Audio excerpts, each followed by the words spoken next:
வணக்கம் வணக்கம் நண்பர்களே, நான் வேலைகோவை. இன்னைக்கு நம்ம பார்க்கக்கூடிய ஒரு சுவாரஸ்யமான விஷயம்.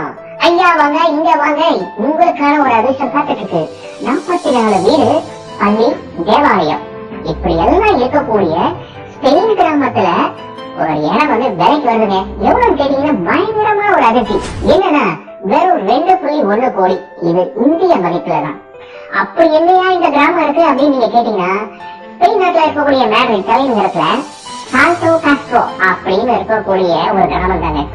இந்த ஸ்பெயின் நாட்டுல இருக்கக்கூடிய ஒரு கிராமத்துல 44 வீடு, பள்ளி, தேவாலயம் எல்லாத்தையும் சேர்த்தே வந்து 2.1 கோடி. என்னையா இது கோடி இருக்கிற கிராமம் தான் சொல்றீங்க அப்படின்னு நீங்க சொல்றீங்க.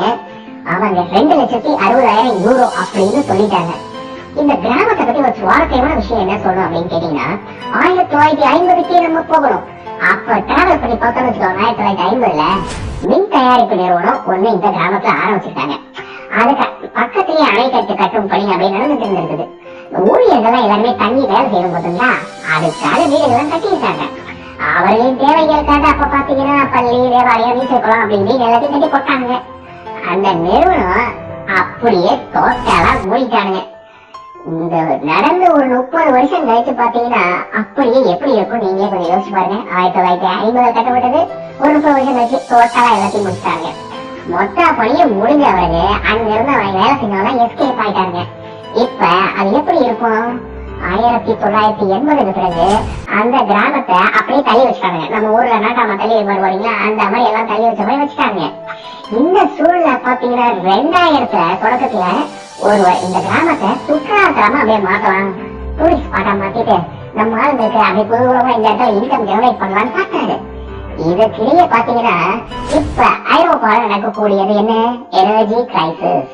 இந்த எனர்ஜி கிரைசிஸ்னால ஒட்டுமொத்த ஐரோப்பாவையே சிதைச்சிட்டானுங்க.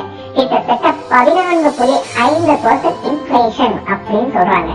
இந்த சமயத்துலதான் நம்மள என்ன பண்ணிருக்காரு, 6.5 மில்லியன் யூரோ, 54 கோடி கொடுக்குறியா, யாரா வாங்கியா அப்படின்னா ஒரு வயர் எவனும் தலையாசிக்கல, எவனும் சீண்டி கூட பாக்கல. இந்த சமயத்தான் பார்த்தாரு, ஒரு சாமி இதுக்கு மேல நம்மளால தாங்காது, என்ன பண்றது அப்படின்ற மாதிரி பார்த்துட்டு நம்ம இந்திய மதிப்புல ஜஸ்ட் 2.1 crore, கிட்டத்தட்ட பாத்தீங்கன்னா 2.1 கோடிக்கு 44 வீடு, தேவாலயம், ஸ்விம்மிங் பூல் எல்லாரையும் சேர்த்து இந்த இடத்துல நம்ம வாங்கணும்னு நினைச்சீங்கன்னா, இல்ல நீங்க வாங்கணும்னு நினைச்சீங்கன்னா அப்ரோச் பண்ணலாம் அப்படின்னு நினைக்காதீங்க. அது மட்டும் இல்ல, முக்கியமான விஷயத்துக்கு வந்துடுறானே, இதுல என்ன ஒரே ஒரு ஹைலைட் அப்படின்னு பாத்தீங்கன்னா, நான் நகரவாசியாக உள்ளேன், என்னால் இந்த சொத்தை பராமரிக்க முடியலையா, யாரா வாங்குறாங்க வாங்கயா வாங்கயா அப்படின்னு பிரிட்டன், பிரான்ஸ், பெல்ஜியம், ரஷ்யா அப்படின்னு பல்வேறு நாடுகள் எல்லாருக்கும் வந்து மெசேஜ் அனுப்பியிருக்காரு. கிட்டத்தட்ட பாத்தீங்கன்னா 300 பேர் இந்த கிராமத்தை வாங்கணும்னு வாழ்ந்துருக்காருங்க. ஆனா அந்த 300 பேர்ல ஒரு ஆள் மட்டும் பணத்தை முன்பணமாவே செலுத்திட்டு போயிட்டாங்க. சோ இவ்வளவு நேரம் நீங்க கேட்டுட்டு இருந்தது 2.1 கோடிக்கு டோட்டலா ஒரு 44 கிராமம், அதுவும் ஸ்பெயின்ல, ஜெர்மனி அப்படின்னா நினைக்காதீங்க, அவனுங்களே திங்கி அடிக்கிறானுங்க. நம்ம இந்திய நாடு எப்படி இருக்குன்றத கூடிய விரைவில் நம்ம பார்க்க நேரிடும் நினைக்கிறேன். Okay my dear friends, இந்த காணொலியை பொறுமையா பார்த்தமைக்கு மிக்க நன்றி. Thank you for watching this video. Stay with us connected by subscribing and don't forget to click on the bell icon. Ting ting ting. Bye bye.